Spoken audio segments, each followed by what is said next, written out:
Okay, what happens if the system gets compromised? We've all seen that with sensitive data, and it sort of knows all these connections between information that humans might not even realize exist. What's your nightmare scenario, and how do you prepare for that? Because the thing about these powerful tools, the more helpful they are, the more damage they can do in the wrong hands, right? Yeah, I don't see that as being a much greater risk than the systems that we currently build. In some respects, it's a little bit easier to tell when an AI system has been compromised, because all of a sudden it starts going way off script, and you've got kind of guardrails and prompt monitoring and that sort of stuff and behind the scenes, which can pick that sort of thing up, pretty easily. I think from the data side of things, that's really no different to what we have in any computer system. I'm more worried about human error, and human error automated is perhaps dangerous. So we've all sent jobs to the printer and accidentally printed out 200 pages by accident and felt very sorry for the trees involved.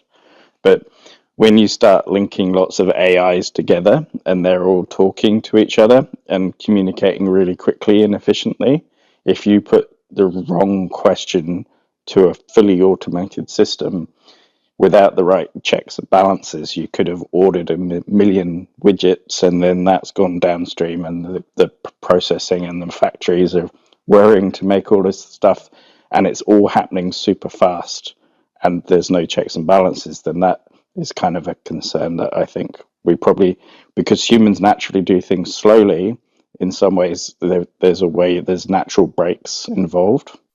Yeah, that's right. I was sort of thinking about how you might architect a fully automated system with, like, agents talking to other agents, and then having perhaps an advisory agent and a review agent, and then I kind of blew that up into having this whole review board with a network of other review boards reviewing the review board.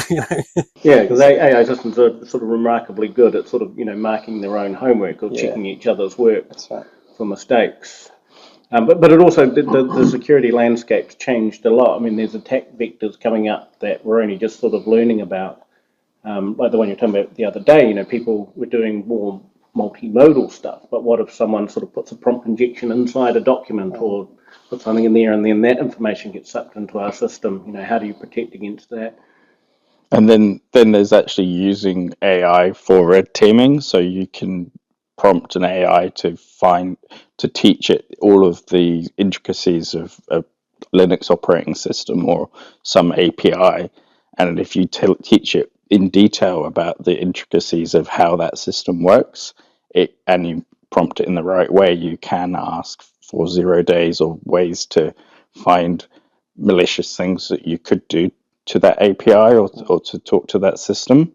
And so that's both good and bad, because you could use that if you're malicious, or if you're trying to defend, then you can use that to automatically test your software before it's put into production and make sure there aren't any problems. So it's kind of a double-edged sword in that respect. Yeah, I think from my perspective, one of the really key things to do to protect systems is to make sure that you're monitoring and reviewing output. So, have a system that can review what's being sent, what responses are being generated by the models, and flag suspicious ones, flag things that are off topic. They, flag them up for human review.